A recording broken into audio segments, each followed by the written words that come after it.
Halo pemirsa, apa kabar Anda? Senang sekali saya Jeffrey Alino kembali hadir menjumpai Anda di program spesial kita yaitu BIN Merajut Kesatuan dan Persatuan Bangsa.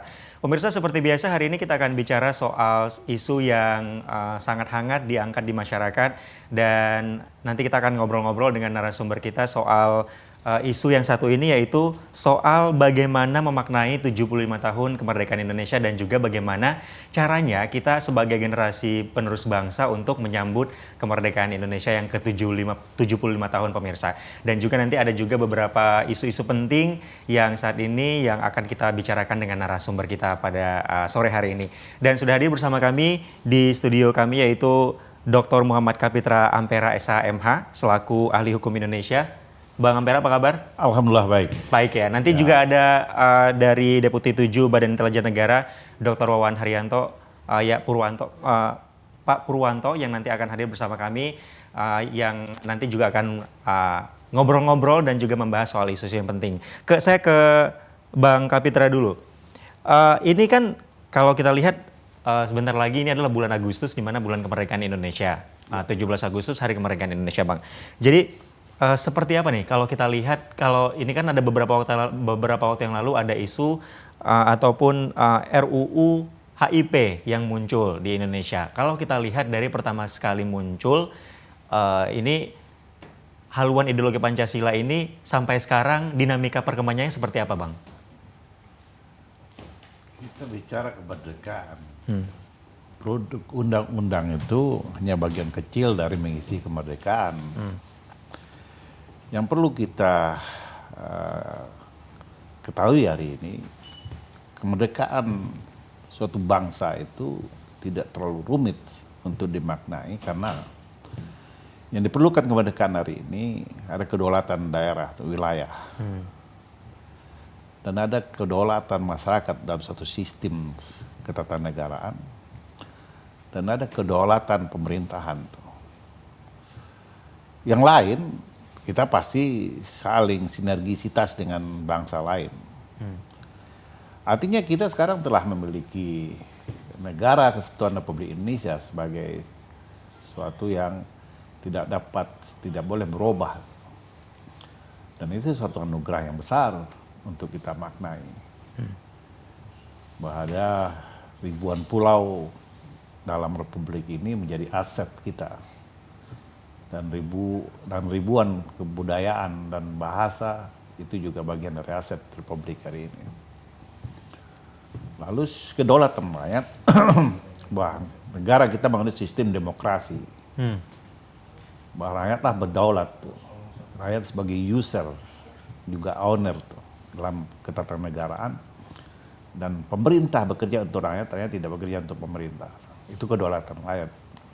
Dan pemerintah berusaha dengan sekeras-kerasnya untuk mensejahterakan masyarakat. Dan itu lagi terlaksana hari ini.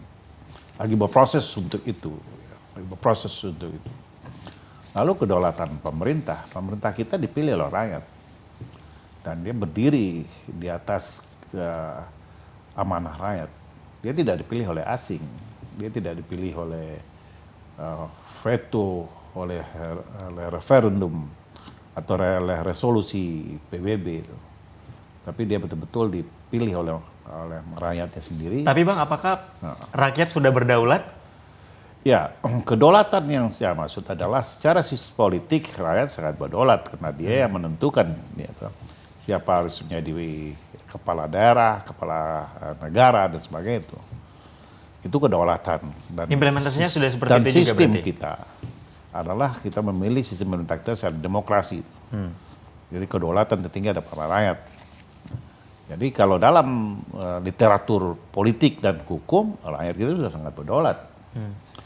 Tetapi kedaulatan politik dan hukum apa telah terpenuhi kedaulatan rakyat yang lain itu berproses.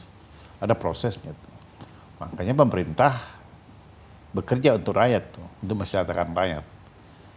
Dan tentu semua ada tahapan-tahapan untuk bisa membangun sinergisitas antara kedaulatan wilayah, teritorial, kedaulatan masyarakat sebagai owner bangsa, state, juga kedaulatan pemerintahan. Ini semua lagi berproses. Tapi secara de facto dan de jure ketiga komponen ini berdaulat. Karena tidak ada yang mengintervensinya.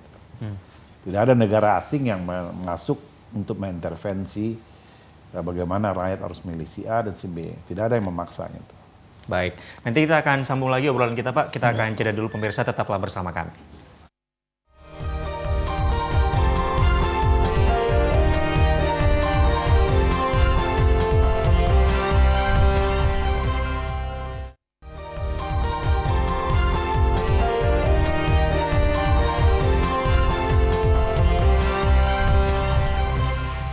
Iya, terima kasih pemirsa, Anda masih bersama kami di BIN Merajut Kesatuan dan Persatuan Bangsa, dan hari ini temanya adalah soal ini memaknai 75 tahun kemerdekaan Indonesia, dan sudah hadir bersama kami di studio Pak Wawan yang sudah hadir tadi Pak ya.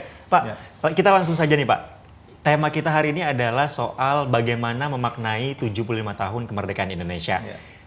Pak Wawan melihatnya seperti apa Pak? Bagaimana memaknai 75 tahun Pak? Kalau kita lihat 75 tahun sudah cukup banyak umurnya Pak Indonesia ini Pak. Seperti apa Pak maknanya? Ya, kita mengisi kemerdekaan.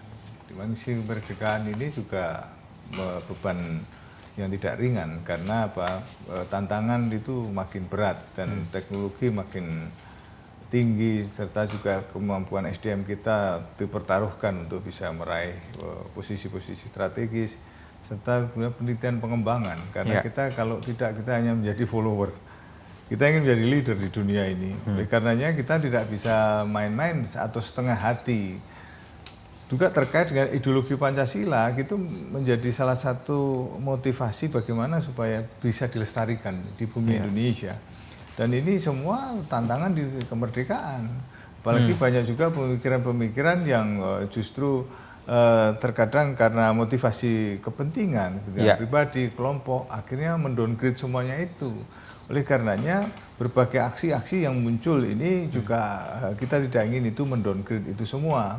Berbagai aksi upaya menyelamatkan Indonesia misalnya, upaya itu kan mesti juga jelas pokok-pokok pikirannya, dan juga semuanya ingin ini selamat ya dari berbagai kepentingan. Tapi kalau misalnya itu disalah tafsirkan, bisa menjadi persoalan yang justru mendowngrade apa yang menjadi cita-cita.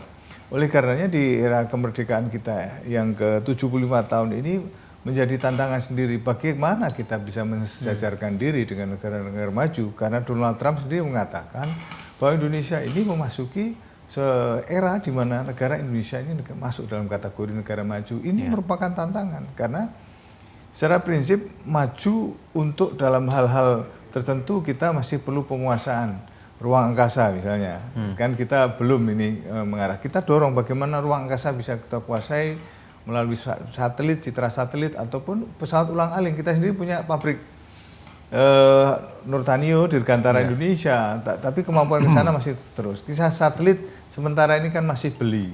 Kita ingin membuat satelit sendiri dan kemudian tidak bergantung pada teknologi asing. Sehingga ini tantangan mengisi kemerdekaan supaya SDM-nya juga kuat, alutsistanya kuat, tapi produk dalam negeri diharapkan mampu bersaing dan juga punya nilai jual dan nilai tambah. Iya. Nah Pak, kalau kita lihat 75 tahun Indonesia Merdeka, saat ini juga masih banyak sekali isu-isu yang ada di luar sana. Ada juga kemarin isu HIP yang sempat ramai, kemudian juga isu koalisi kami ini yang baru juga ramai beberapa waktu yang lalu. Ini seperti apa sih Pak? Pak Wan melihatnya? Ya, HIP yang seheluan Indonesia tentang ideologi Pancasila, kita ubah menjadi RUU BPIP. Artinya ya memang sesuatu yang berbeda itu ya. Tapi intinya adalah bagaimana BPIP bisa menjadi badan yang mampu menyangga bagaimana ideologi Pancasila itu tetap lestari. Nah, kita ingin ini semua bangsa kita ini paham, karena pernah dikubur hidup-hidup Pancasila tahun 98 dan itu tidak diajarkan di sekolah-sekolah.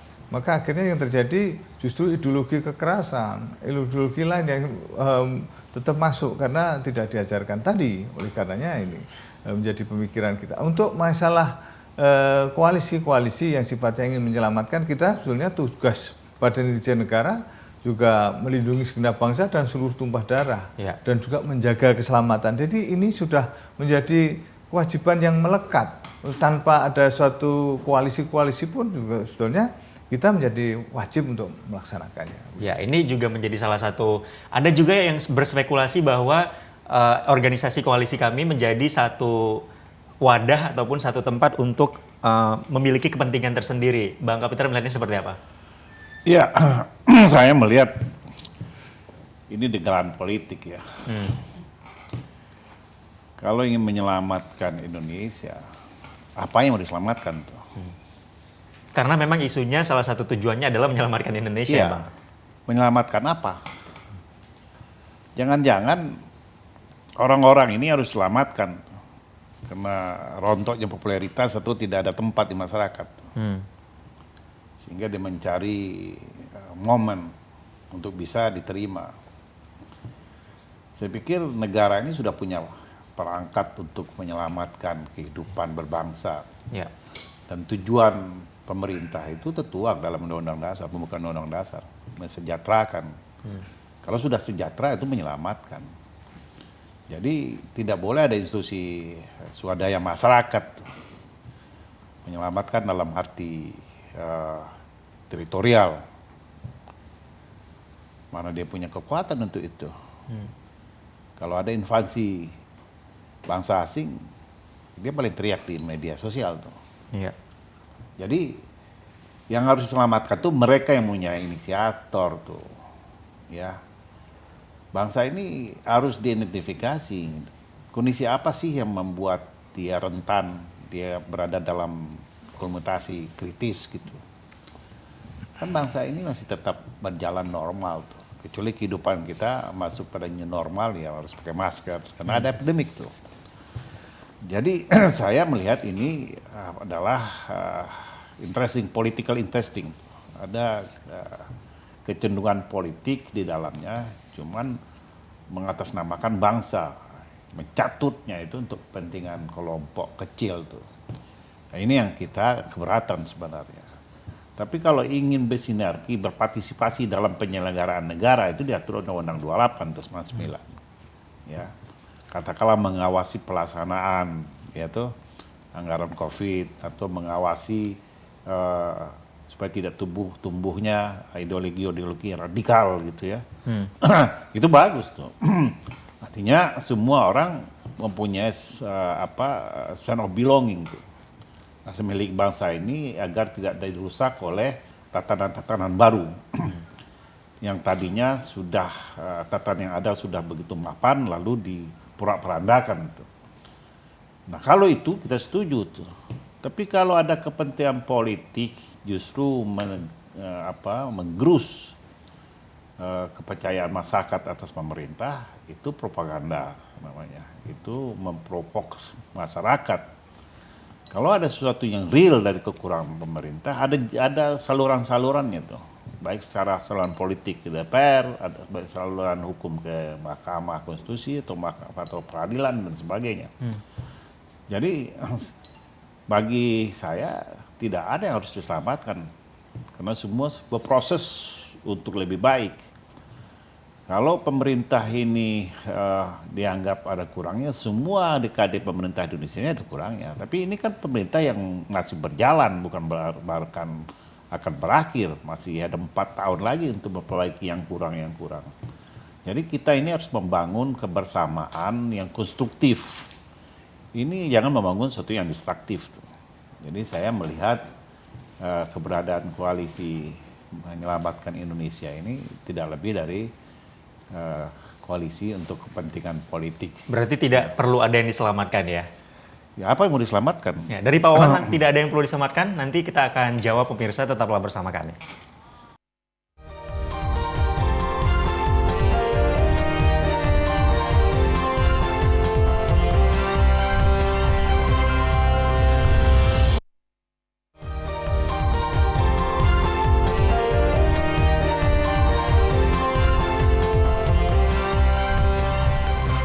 Iya, terima kasih pemirsa, Anda masih bersama kami di BIN Merajut Kesatuan dan Persatuan Bangsa. Tema kita hari ini adalah soal memaknai 75 tahun Indonesia Merdeka, pemirsa. Tadi obrolan kita sempat terputus soal menyelamatkan Indonesia. Pak Wawan, apakah memang Indonesia saat ini perlu diselamatkan? Dan kalau dari BIN sendiri, sekarang Indonesia seperti apa, Pak?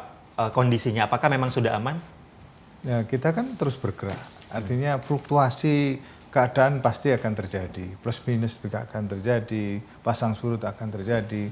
Tapi semuanya kan kita sudah melakukan pemetaan dan kita tahu apa yang menjadi perkiraan keadaan. Dan di seluruh dunia sekarang memang sedang bermasalah dengan masalah COVID. Dan itu menurut sejumlah hitungan-hitungan yang kita lakukan juga akan ada recovery ekonomi meskipun secara bertahap dan berencana karena memang ada ketidakdisiplinan dari masyarakat kita. Tapi kita dengan literasi dan upaya-upaya mendisiplinkan itu insya Allah ini akan bisa secara bertahap dilakukan. Dan juga untuk pertumbuhan ekonomi di dalam kuartal ketiga maupun keempat, insya Allah nanti sudah ada suatu upaya untuk bisa lentur ya, untuk tidak jeblok seperti apa yang terjadi sekarang minus 5,3. Tetapi kalau mengenai masalah penyelamatan dan sebagainya, kita punya perangkat di mana kementerian lembaga tentu juga akan melakukan langkah-langkah sesuai dengan tupoksinya dan juga di lembaga-lembaga terkait secara berkala juga melakukan evaluasi. Di kami juga ada Kominpus, Komite Intelijen Pusat yang terus-menerus melakukan evaluasi serta juga report dari semua elemen terkait, terutama di unit-unit yang punya unit intelijen dan juga lembaga-lembaga yang tidak punya unit tapi terkait juga kita undang untuk rapat. Oleh karenanya kita secara terstruktur sudah melakukan upaya-upaya itu. Sehingga kalau misalnya ada keinginan untuk membantu, dipersilahkan membantu istilahnya. Enggak, ini orang ini, kelompok ini, dia ini punya instrumen apa? Apa sih fokus penyelamatan itu permasalahannya apa? Identifikasi masalahnya apa? Oh, COVID. COVID seluruh bangsa ini pertumbuhan ekonominya rendah. Singapura nggak sampai 42% tuh, 41% tuh inflasinya. Ya. Jadi kalau dia ingin menyelamatkan bangsa ini kena COVID, pemerintah nggak mampu, bagaimana caranya dia? Dia bisa rem nggak tuh ya? Ya, apa namanya inflasi. Loh semua orang stuck. Tapi kan kehidupan ekonomi kita kan masih berjalan. Kita ini punya ketahanan imunitas yang kuat tuh dalam ekonomi. Kita ini bukan kayak bangsa lain. Kita nggak ada beras bisa makan jagung tuh, bisa makan ubi tuh, bisa makan sagu. Tetapi yang dipolitisasi, dipolitiking gitu ya, ini kan wabah yang mendunia. Bukan di-engineering oleh negara, bukan direkayasa oleh negara terus COVID ada terus ekonomi memburuk. Justru negara mati-matian mempertahankan supaya inflasi itu tidak turun tuh. Ya, tidak berdampak yang meluas tuh. Dan negara punya instrumen. Presiden punya kewenangan menerbitkan peraturan-peraturan untuk menyelamatkan bangsa. Lalu kelompok ini gimana caranya? Dia menerbitkan apa? Dia menerbitkan suatu keputusan, siapa rakyat mengikut? Lalu seperti apa dia memberikan kebijakan-kebijakan ekonomi itu? Lalu menstimulisasi UKM. Dia nggak punya instrumen apa-apa. Kalau masalahnya COVID, ini masalahnya politis. Bahwa COVID ini dianggap sebagai bentuk pintu masuk agar jadi turbulen politik. Ya. Kalau dari Pak Wawan, dari BIN sendiri melihatnya seperti apa Pak? Kalau dari adanya koalisi-koalisi seperti ini, apakah memang ini wajar-wajar saja atau ini justru memunculkan masalah baru? Ya, kalau apa yang menjadi kepentingan ya, kita ada kepentingan pasti ada dari kelompok-kelompok. Dan secara prinsip mereka menyuarakan sesuatu kalau ingin bersifat evaluasi, mesti juga memberikan jalan keluar, solusi seperti apa. Kita ingin lebih bukan hanya soal kritik tapi juga jalan keluar dan tapi apakah memberikan solusi Pak? Gitu. Sampai saat ini memang belum. Masih belum. Karena memang otoritas kan tidak berada ya pada mereka. Tapi otoritas juga akan lebih kepada yang memiliki struktur kepada pemerintahan hingga kepada lini terkecil di bawah sampai ke desa-desa. Oleh karenanya kita sebenarnya kerjasama dengan seluruh kementerian lembaga, elemen-elemen yang memiliki jangkauan ke sana untuk bagaimana mempercepat supaya kita bisa recovery dari persoalan yang sekarang sudah membelenggu. Akan tapi kita perlu waktu di mana ada satu sistem dan metode bahwa ini bisa dilakukan secara bersama-sama, tidak bisa parsial. Dari seluruh komponen bangsa ini, dari Ormas, OKP, organisasi kemudaan, dari tokoh agama, tokoh masyarakat harus bersatu untuk melakukan itu. Jadi tidak hanya mengkritisi tapi juga bersama-sama untuk melakukan ini dan memberikan clue ataupun jalan keluar supaya kita ini tidak justru ada satu keinginan untuk mengganjal ataupun bersulit. Tapi secara prinsip bagaimana supaya laju pemerintahan sesuai dengan program-program yang ada bisa dilaksanakan. Sementara ini program agak terhambat dengan adanya COVID ini kan. Artinya konsentrasi dari APBN juga mengarah ke sana. Tapi dengan berjalannya waktu nanti ada saat di mana ini ada recovery. Gitu. Jadi nanti ada recovery-nya Pak ya. Bang Kapitra, ini kita sudah di segmen terakhir, 75 tahun Indonesia Merdeka. Kalau kita lihat sekarang situasinya lagi seperti ini, ada COVID, kemudian banyak juga organisasi-organisasi baru yang kemudian ramai diperbincangkan. Mungkin bisa diberikan makna ataupun value kepada masyarakat ini bagaimana memaknai 75 tahun Indonesia Merdeka, Bang? Saya ingin katakan begini, kita bersyukur tuh ya, ada kedaulatan teritorial tuh.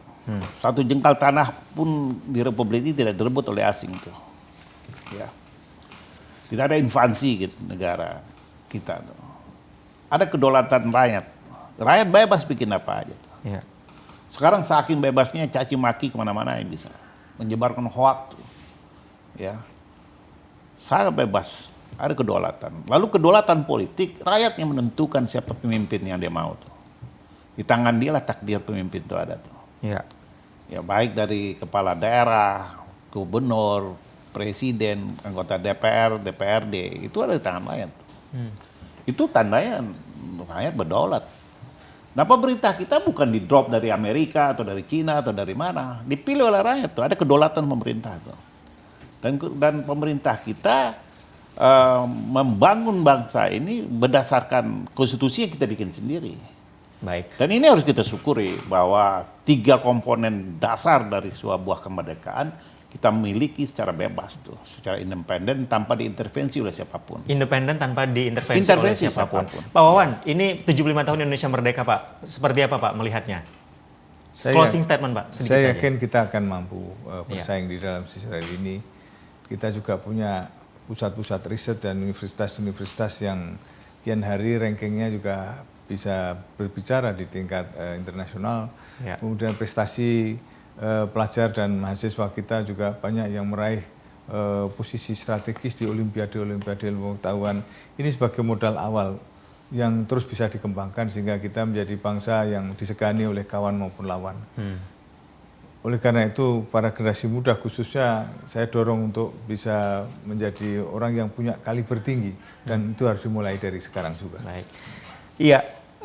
Semoga 75 tahun Indonesia Merdeka, ini Indonesia akan lebih baik lagi di masa yang akan datang ya. Pak Wawan, terima kasih sudah hadir dan juga Bang Kapitra sudah hadir bersama kami di episode kali ini dan juga terima kasih pemirsa untuk Anda yang sudah menyaksikan BIN Merajut Persatuan dan Kesatuan Bangsa. Saya Jeffrey Alino, terima kasih. Sampai jumpa.